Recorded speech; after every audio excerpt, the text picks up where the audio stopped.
If Hytale shows the error required OpenGL function is not available, this usually means a graphics issue. First, close Hytale completely. Now go to your Windows search bar and type Device Manager.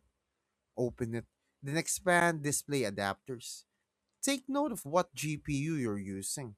If you see Microsoft Basic Display Adapter, that's the problem. It means your graphic driver is missing or outdated. Next step, open your browser and download the latest graphics driver for GPU. That's NVIDIA for me, might be AMD or Intel for you. Then restart your PC. After rebooting, right click on your desktop and open Graphics Settings or NVIDIA Control Panel. Make sure Hightail is set to use your GPU, not integrated graphics. Once that's done, relaunch Hightail, and that should be it. Thanks for watching. Make sure to subscribe for more useful content.